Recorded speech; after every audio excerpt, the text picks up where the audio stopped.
Jaya Jaya Shri Caitanya Jaya Nityananda. Jaya Dvaita Chandra Jaya Gaur Bhakta Vrinda.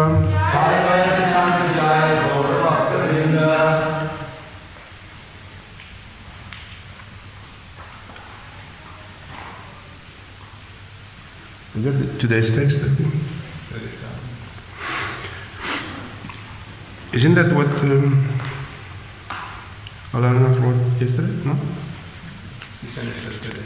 No. Do you want to open that door there, if you don't mind? I mean, might get a bit warm. 36? Okay. So let's do this 36.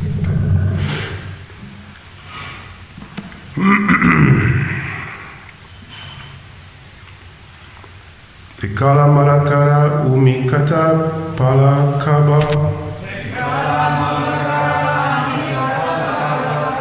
Nadiaba Epala Aroki Kariba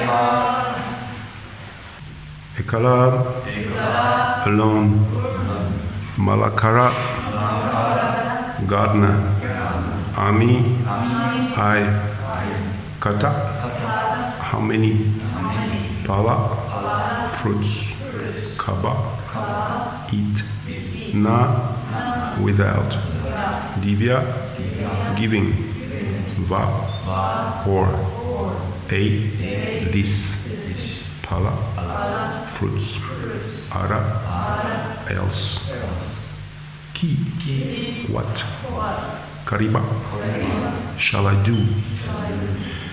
Translation: I am the only gardener. If I do not distribute these fruits, what shall I do with them? How many fruits can I alone eat? Purport: Lord Chaitanya Mahaprabhu produced so many fruits of devotional service that they must be distributed all over the world. Otherwise, how could he alone relish and taste each and every fruit? The original reason that Lord Sri Krishna descended as Sri Chaitanya Mahaprabhu was to understand Srimati Radharani's love for Krishna and to taste that love. The fruits of the tree of devotional service were innumerable, and therefore he wanted to distribute them unrestrictedly to everyone. Srila Rupa Goswami therefore writes, nice verse from Srila Rupa Goswami, there were many precious incarnations of the Supreme Personality of Godhead, but none were so generous, kind, and magnanimous as Sri Chaitanya Mahaprabhu, for he distributed the most confidential aspect of devotional service, namely the conjugal love of Radha and Krishna. Therefore, Sri Rupa Goswami Prabhupada desires that Sri Chaitanya Mahaprabhu live perpetually in the hearts of all the devotees,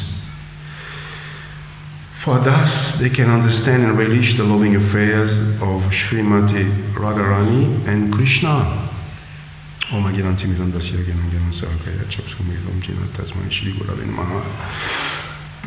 So there is spiritual world and the material world. The spiritual world is full of variety, and there is unlimited variety and there is cooperation. And in the material world is a place where there is very limited variety and no cooperation. So it's kind of a contradictory, because if you have little, generally you should cooperate. Otherwise there'll be a fight. But in the spiritual world, there's a lot of variety, unlimited variety, but a lot of cooperation. Sometimes you imagine that the spiritual world can be huge, so big things, but actually it's very small. Krishna in the spiritual world is very small. He's only a tiny child, and he plays by hanging on to the tail of the cows, and he's dragging himself in a cow dung with his brother. So the imagination that the spiritual world can be something, out of this world, not really, but it's full of variety on a daily basis, and it's cooperation, which means in a spiritual world you will not agree with everyone, and therefore there is discord. But in the spiritual world you don't agree with each other also, but the coordination is that we all don't agree to please Krishna. So therefore you have the right wing and the left wing, the right and the left, but it's all meant to please Krishna. So as you know, there are so many differences. They don't agree with each other, but the disagreement is to please Krishna. Whereas the disagreement in the mature world is because we are limited in our choices and in a variety, and therefore you only have a cake that is so big and there's only so much for everyone, which is what actually is happening to the planet at the moment. So Chaitanya Mahaprabhu, Krishna himself comes and he's trying to wake us up. He says, Jeev Jago Gora Chandra Bole. Lord Chaitanya is saying, wake up spirit soul, and come back to the original position, which is full of variety. So to do this, he comes regularly in different forms, and as you all know, he recently came in the form of Chaitanya Mahaprabhu. But this form is very interesting because, as stated here, Krishna is everything, but he's never two things. He's never a servant, and he's never feminine. Krishna always remains the Purusha. He always remains the male, the enjoyer, in all his positions. And in this particular, because the feminine nature is the caring and nurturing. Even in this mature world, same thing. The feminine position is to care and nurture.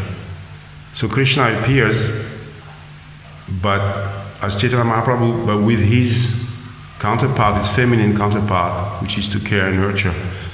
In that sense, Srimati Radharani is actually acting as the feminine part of God, and she's caring and nurturing for those who are stuck in the material world and trying to bring them up. So,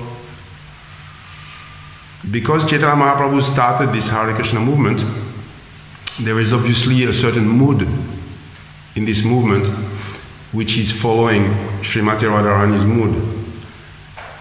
And we should be aware of this. When you go somewhere, when you go to someone's place, you should be aware of the mood that is in the particular place you're going to. When you walk into someone's place, the saying goes, when you go to Rome, you do like the Romans. And if you go somewhere else, you do like that also. And Krishna himself does that too. When he enters particular cultures, he adopts the culture of the place where he goes to, and that is God.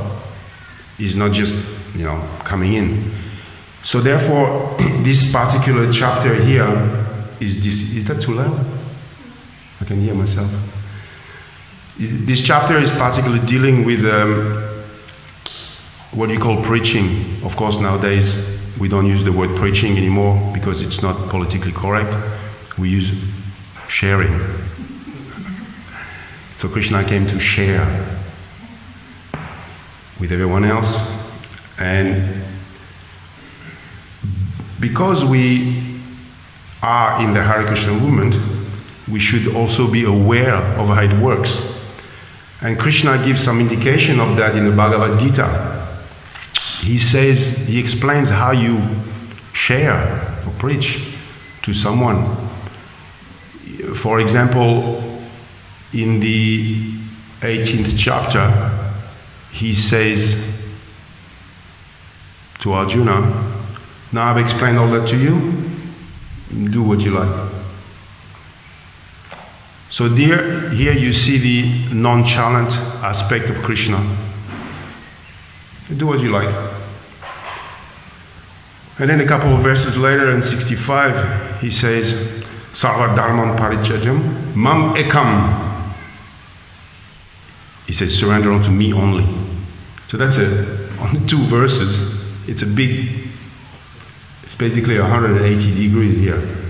One he says, yeah, do as you like.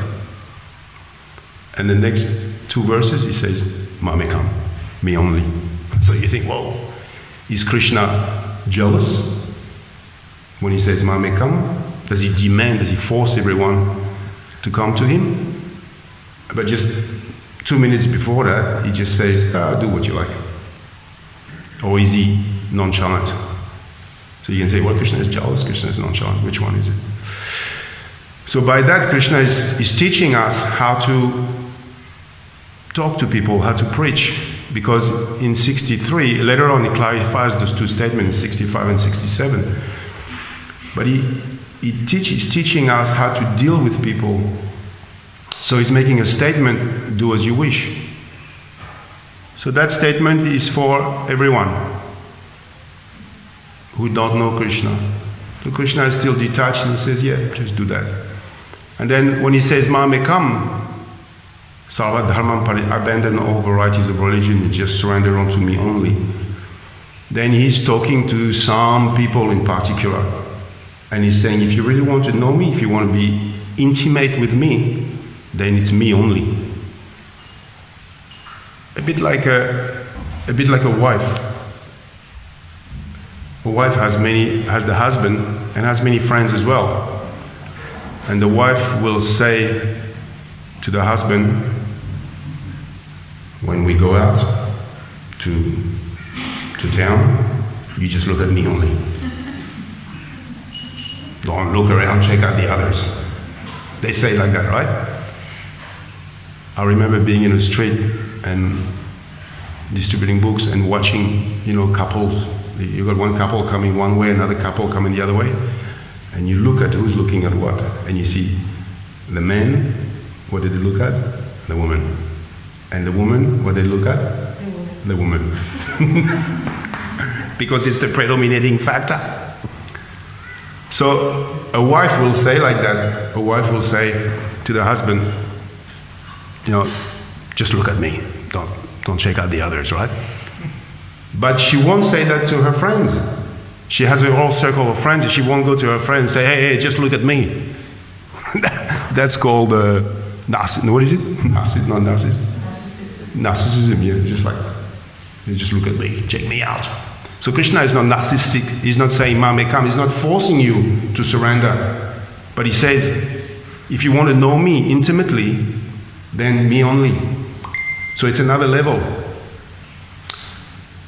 And this also indicates that, if you want to know about the intimate pastimes of Radha and Krishna, then you need to Mam Ekam, go to Krishna only and nothing else. So this is in the process of surrender.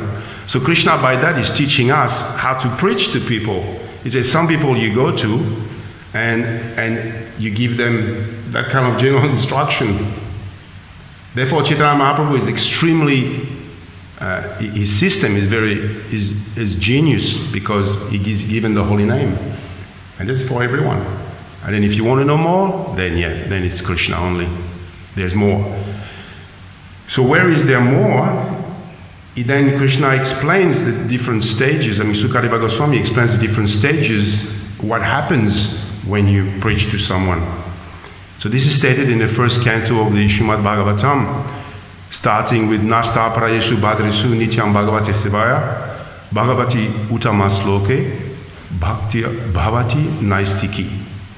So this is the first stage. If you go a little bit before that, you'll get Srimatam Sokata Krishna Punya Shravanam Kirtanam Hriyantos to Abhadarni Vidunuti Suritsatam, just by hearing. And this is referring, for example, to the life of Narad Muni, who 4-year-old, he didn't know anything, he just served the devotees that came to his house, and he developed an affinity to hear. So this is the Srimatam Sokata Krishna. Then you get to the next one, Nasta Prayasu Abhadrisu Nityangamatam Sebaya. And it says that here, bhakti Bhakti bhavati naistiki. What does naistiki mean? It means irrevocable. So it's Sukadeva Goswami is saying by that, if you hear properly, bhakti bhavati naistiki. Bhavati means become. So the bhakti becomes irrevocable. So that indicates that you've got a revocable bhakti and an irrevocable. Does everyone know what irrevocable means? Irrevocable means, maybe someone in English can explain. Can you pass me a Bhagavatam first, kid? Yeah, irrevocable means that's it. You cannot take it away. Done. But if it's revocable, that means you can sometimes not. You can take it away. So that first verse indicates that bhakti becomes irrevocable. Thank you. But it becomes irrevocable when Nasta prayesu abhadresu nityam bhagavate sevaya. When you hear properly,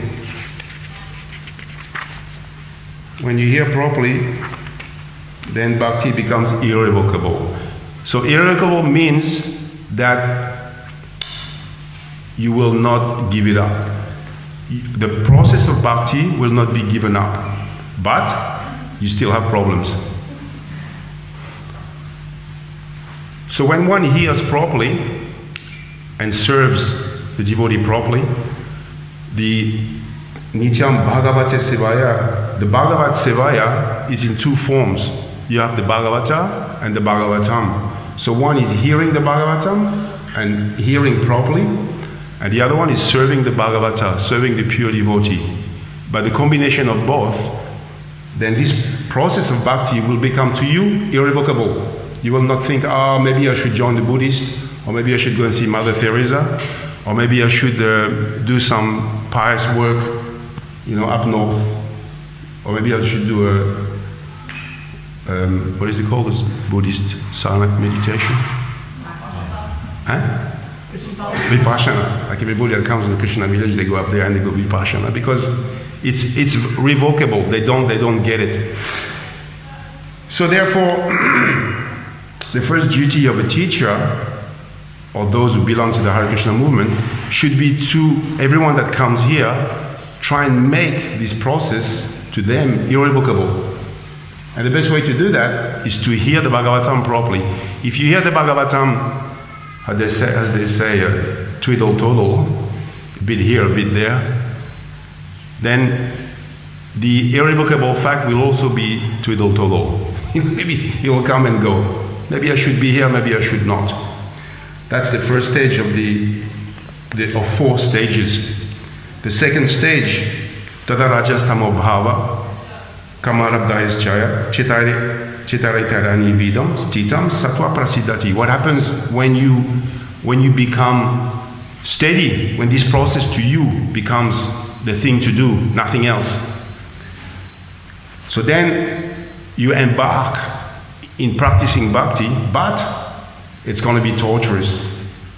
That's like the worst phase, because you're convinced that bhakti is irrevocable, but at the same time you have all these desires and you're wondering, why is it that I'm a devotee, I'm chanting Hare Krishna, I'm doing all this, I'm getting up early in the morning and I'm just the same old guy with the same desires. You've got this illicit desires, you've got this pulling you left, right and center. I want to, if I could get this person to love me, and if I could get this job, and only if I could get this house at a good price. You're torn. So the first stage of bhakti is torturous. And it's all the more torturous because you're convinced that this is the thing to do, but at the same time it's not giving you strife, but it's actually, the other side is pulling. So this is the difficult stage.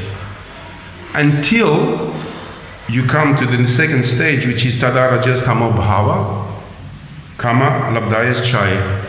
And Sukadeva Goswami explains clearly what's happening here. Because you've been struggling, and really it is a struggle, you've been struggling, sticking to the process of bhakti, then Tadarajas Tama Kama Lobdayas Chaye, that gradually the lower modes of nature, which is ignorance and passion, and they're the ones that make you struggle. You know, in that verse in the Bhagavad Gita when Krishna says that you're all my part and parcel, but you're struggling in this material world. This is due to Rajas and Tamas, the lower modes of nature. And because the lower modes of nature are actually with you, you're struggling. So if you follow bhakti for a long period of time, sometimes it can be decades, sometimes it can be a lifetime, sometimes it can be a few lifetimes, until you get to, what is the next stage? Stitam satve prasidati. That you, stitam satve, the mode of goodness becomes stitam, becomes fixed. And what happens when you get to the mode of goodness? You become happy. And how do you know that you're happy? Because nothing moves you. The lower modes of nature don't affect you. Anything happens, your wife, your children, your car, anything is gone. Doesn't matter, I'm happy. You're not looking for some particular situation to be happy. This is when you know that Stitam Sattva Prasidati, which is the second stage of bhakti. The third stage, once you've reached bhakti, it's Evam Prashano Manaso, Bhagavad Bhakti Yogata, Bhagavad Tattva Vijnanam, Mukta Sangasya Jayate. In that stage, you will get to perceive the Supreme Lord. You will get to perceive Krishna. You will feel Krishna's presence. There are different stages of feeling Krishna's presence, but ultimately you can also see Krishna face to face. But until then, you can also feel Krishna, and you're convinced of Krishna's presence. At that time, as Sukadeva Goswami says here, he says, Evam Prashana Manasa. Evam means das. When he says das, he refers to bhakti. So when you apply bhakti like that, what happens? Prashana Manaso, that the mind becomes prashana. You know, Shanti, when you say to someone, Shanti, Shanti, just calm down. Prashana Manaso means the minds become very peaceful. As soon as the mind is peaceful, then everything is easy from there on. The practice of bhakti, being a devotee, whatever happens, doesn't matter. And then the last stage is the Vidyate Hridaya Granti, Chidyanti Sarva Samsaya, Kshiyanti Chasya Karmani, Drista Etmana Vishware. So the Drista Etmana Ishware, it means that Drista, you see that the self is the master. And when is that? What happens when you actually perceive, Prabhupada says here, perceive the Lord scientifically, it means that you are all the doubts, Vidyate, Hridyanti, Chidyanti, all the doubts disappear, finished. But until then, there will be doubts. So the 4 stages of practice of bhakti will be divided in 2. The 2 first ones, it's a struggle until you get to sattva. And the last 2, it's a cruise. So with this in mind is that as teachers preaching the Bhagavatam and preaching the Krishna consciousness, we should understand that our main duty is to bring someone into the Naistiki, into the Bhakti Naistiki, because as soon as someone is convinced, as soon as someone that comes from anywhere is convinced that the process of Bhakti to him or her is irrevocable, then basically you're trapped. And therefore Rupa Goswami says that famous verse that if you want to be happy in the material world, don't go and see that blue boy that is playing the flute on the bank of the Jamuna. And he means by that if you start the process of bhakti, as soon as you become convinced that the process of bhakti is irrevocable, you might as well go to the dentist, you sit in a chair, and open your mouth, and then it starts. And then, of course, it's torturous, because it goes on. But you're coming, so you're going to stay. That's the point. So the process of preaching is one that the teachers should bring one to that platform. And how to come to that platform is by hearing Bhagavatam properly. Therefore, Prabhupada emphasizes in all his purports that he says Shravanam Kirtanam. He says most important of all is Shravanam. So when you study the Bhagavatam properly, then you immediately come to that platform and nothing is going to budge you. Nothing is going to move you, regardless what happens in your life. If you don't get there, the tendency will be that as soon as there's some difficulty, I think I might move. So, if you understand this process, then you preach to people accordingly. And this is what Chaitanya Mahaprabhu is teaching us. So he made it even one step, better. The Bhagavatam and the conclusion of the Bhagavatam, he invested all this in the Mahamantra. That's why the Mahamantra says, what is that verse that we recite in the morning, the Shikshastakam? It says that he invested all his energies into the holy name. So the conclusion of the Bhagavatam is invested in the Hare Krishna Mahamantra. So even if you don't study, just by chanting the Hare Krishna Mahamantra properly, you can reach perfection. But we don't chant properly. Therefore, it is strongly advised that one studies the Bhagavatam carefully to understand what he's doing and to come to that nice sticky platform. Whereas, irrevocably, you will stay. So,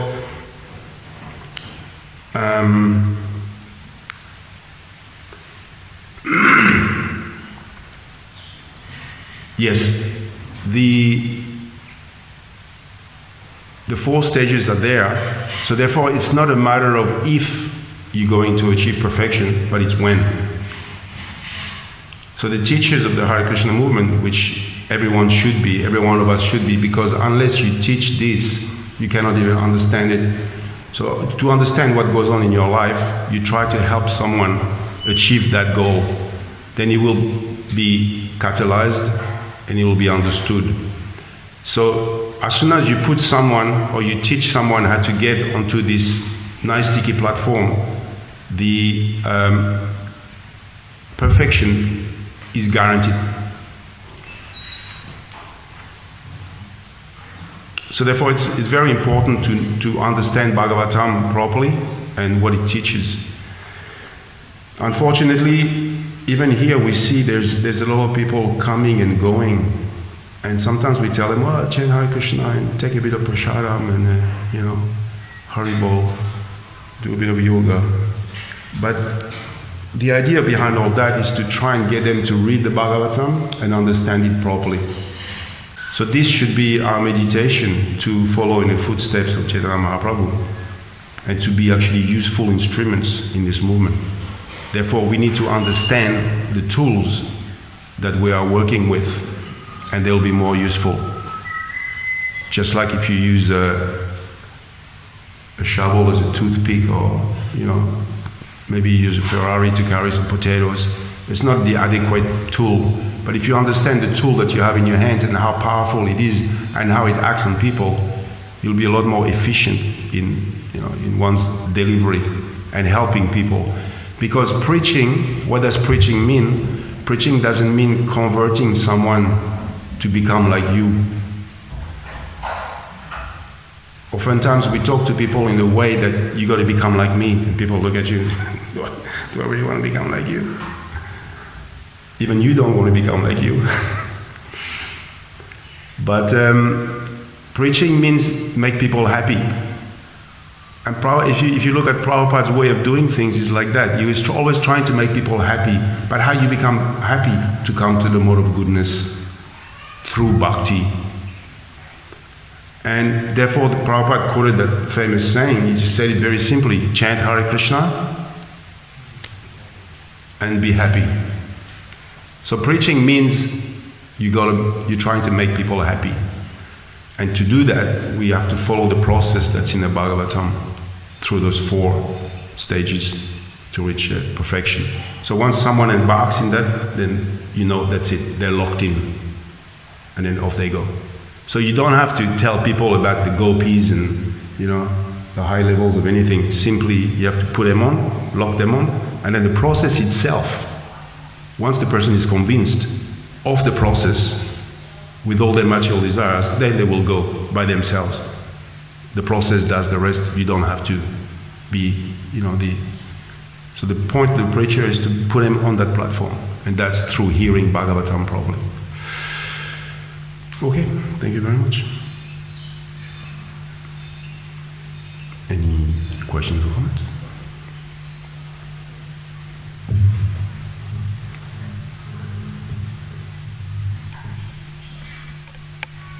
Do we get trained how to develop Krishna consciousness? You get you get trained, but you have to understand it yourself, because if you're not happy yourself, it's hard to tell other people how to become happy. So you're the best example of your product. Just like when you sell books in the street, you don't really sell people a book. You don't convince them in 2 minutes of what the book is about, and they're going to give you money for it. But what they become convinced of is your mood, the way you are. So therefore, the distribution of books, which Prabhupada emphasized, is the prime type of preaching, because it gives people the Bhagavatam in many forms, and that allows them, it gives them the chance to go up. But to do that, for them to take a Bhagavatam, it has to be coming from your state of mind, the way you are. So the person buys your consciousness when you're selling books in the street. So everybody should, at some point in their devotional life, sell books. It's a part of the development and understanding the process of Bhakti Yoga. So yeah, you are trained, but you must also demonstrate by your activity how you exemplify that you've reached at least that platform of steadiness, and people are very attracted to that, and that's what they will get.